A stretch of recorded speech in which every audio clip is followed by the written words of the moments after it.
Hello everybody, I'm Alfred, and I would like to talk about the Central Bank of Nigeria shutting down yet another way for Nigerians to receive money from other countries. And the way is via TransferWise, TransferWise, which is now known as Wise. The Central Bank of Nigeria has placed limitations that has basically blocked Nigerians from receiving money via TransferWise or Wise. Now, of course, a lot of people are not aware that there is the Patreon issue. You need a VPN to log into Patreon or to access Patreon, and that was at the same time that Twitter was banned. So the Nigerian government and the central bank is putting in laws and putting in all kinds of restrictions, even when it comes to the banking system.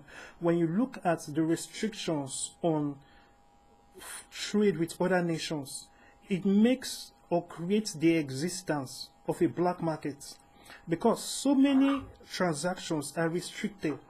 There are a lot of transactions that should be done through the banks. Now, the Central Bank of Nigeria has put further restrictions on that, and there are restrictions with doing transactions, foreign exchange transactions with the banks, and now there is the move towards banning the broader exchange, which is actually in many ways another face of the black market when it comes to the foreign exchange in Nigeria. So it makes you wonder, what is the goal of the Nigerian government? This is the same government that has still kept Twitter banned. It is doing everything to show that it really does not care about the Nigerian people making money. Now, Nigerian people must non-violently put their foot down. And you see, they must break out of the government oppression. But if the government chooses to use violence, the people have to get more violence. Otherwise, the oppression will continue. If you say, no, I am not going to resort to drastic measures, but yet the government begins with drastic measures, you remain as you are. And your remaining as you are is for you, staying there and hoping that somebody will come with drastic measures. If you are being oppressed by a terrorist or by a tyrant, your only hope, apart from you breaking through and fighting out, your only hope is for somebody who is more violent or much more stronger to use force and take that person out of power. So why don't you resort to force? But first of all, the Nigerian people should use the courts, and use the system and bring, make it plain. Protests should not begin and end with just people coming out to demonstrate, make noise, and then have the media tell all kinds of lies about them or debate their ideologies where the same thing is still going on. The people should, yes, come out and make their voice heard. Let it be known. And as the numbers increase, let it be known also that this is the will of the people. This is what the people want. The people want government officials who commit crimes to be put in jail. The people want people who are in government positions to be held accountable for their crimes against humanity and for ripping off and for oppressing the Nigerian people. And for doing things that restricts Nigerians, actually becoming wealthy. This is an intentional plot. At the end of the day, it puts Nigeria in a situation where Nigerians are not rich and they will be in need, and they will need foreign nations to come and bail them out, and there will be the constant cycle of borrowing money. If you allow trade, for example, paper, can't Nigeria, with its position, this is the most populous nation in Africa. This is one of the top 10 most populous nations in the world. This is a nation that has a voice. Why can't it put pressure on a lot of these payment processors to let them allow Nigeria to actually receive money from outside when they sell? For example, PayPal in Nigeria can pay through PayPal but cannot receive money through PayPal. What kind of nonsense is that? And this goes on for a lot of payment services. And another thing that is swelling the reason why these kinds of problems are not solved is that certain people who have their income from traditional means, like perhaps old school systems of banking, or perhaps they own shares or their key investors and stakeholders in certain Nigerian-based companies. So they don't want to open the doors. They don't want to put pressure on the government for these things to be done. Because if Nigerians are creating products and selling, imagine if you go to a place like Aba in Nigeria, these are people that do not have a lot of resources. This is a people that are in a place that is considered a third world country. Yet there is almost nothing that cannot be remanufactured from the ground up. And I'm talking about bootlegged, in Aba. If you can do that, then you can create your own brand. If you can create a fake iPhone or a fake television, if you can create all of that in a so-called third world nation, let those people who are doing that create their own brand rather than copying, and having the Sony, instead of it spelled S-O-N-Y, it is now spelled S-U-N-N-Y, and all these kinds of funny things. Have your own brand, and, such people, when you invest in them and you create that kind of culture, you will see that Aba should be a manufacturing hub of the world. That is what Aba should be. It should not be a place that people make fun of as, oh, they make counterfeit goods there. That is a people without government aid, without the banks putting money in what they do. These are people on their own. And yet they are able to create so much and do so much. Imagine what will happen if, for example, in America, you have an idea, you go to a crowdfunding site, you raise money. There are angel investors who give you money to start out your idea and to start your business. But there are many people in Nigeria, but thanks to the fact that those kinds of crowdfunding sites and things like PayPal don't support Nigerians, because the government's excuse is that we are doing it to cramp down on fraud. There is fraud in every nation. They will say we are doing it to cramp down on Yahoo boys, as saying that's the slang for people who do online scams. What kind of thing is that? So you want to hamper the growth of a nation.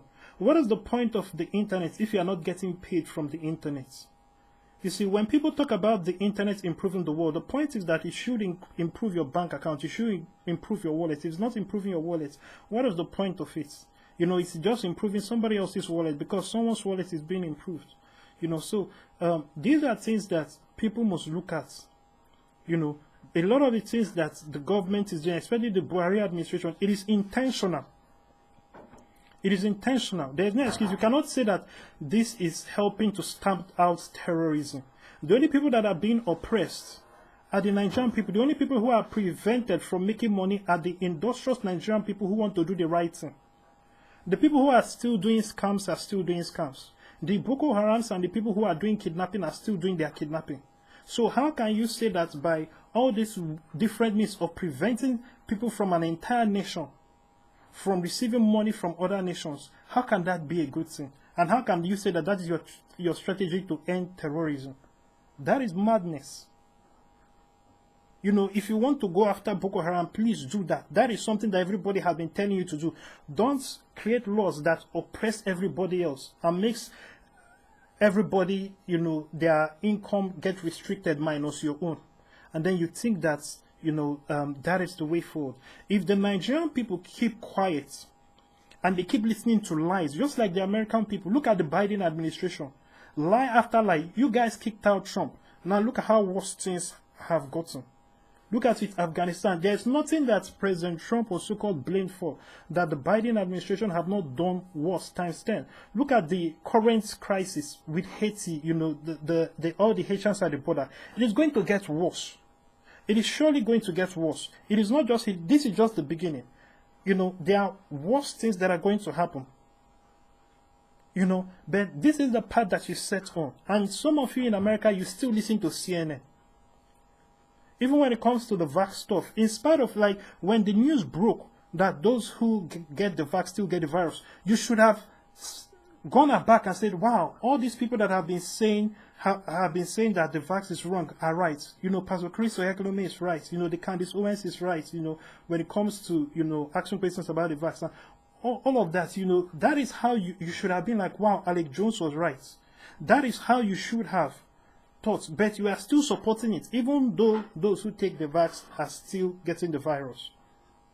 And that is still coming out. Then in spite of the news reports of all the people who are having adverse effects to taking the vax, you are looking at all the cases of those who do not seem to have adverse effects and saying, that because of this group of people that do not have adverse effects, these other people who say they have adverse effects should be silenced or they are all lying. How does that make sense? Let us look at something like rape, for example. Let's say a girl was raped in school. Will it make sense to you if I now say, well, because thousands of women have been going to that school and have not gotten raped, therefore this one that got raped, she's a liar, let us silence her, let us not listen to her. You'll be the first one to jump up and say, no, that is not it, that what I'm doing is wrong, blah, blah, blah, blah, blah, blah. Well, what you are doing is also wrong. There is no one size fits all when it comes to pharmaceuticals. How can the government force people to take a drug? Understand that there are even drugs that are good, that do not work for everybody. There are people who are allergic to drugs that work for many people. People's bodies are different. And due to different medical histories and different pharmaceutical processes that people have been through in the past, there is no one size fits all when it comes to administering treatments to someone medically. This is a fact. This is not news. Yeah, this vax is given as a one size fits all. Everybody must take the same thing. It is good for everybody's body. Any report of it having any negative effects is false. Yet the people who created the vax are telling you on record that they are not liable if anything happens to you. They have made government sign agreements that they are not going to be held to account. And the government is on the behalf of the people, saying don't worry, and at the same time forcing the people to take it. How is this not madness? How is this not slavery? But people don't want to stand up, put their foot down, and fight. At a point, it gets too late. When the Jews arrived at the concentration camp, it was too late. When the Jews were told to give up guns, when the Jews were told that they can no longer own land, those were just beginning processes. If the Jews have refused and say, what do you mean that we cannot own land? We have to be able to buy land in Germany.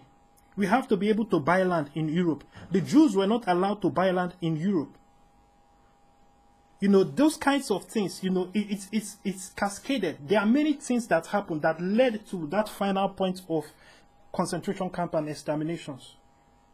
When the Jews were walking on the street and every newspaper was propaganda against Jews, that Jews are rats, kill Jews, blah, blah, blah. The same kind of thing you see towards Trump supporters or Republicans or conservatives or Christians.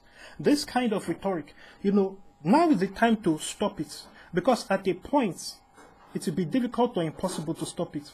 That being said, check out alfred.vip for more.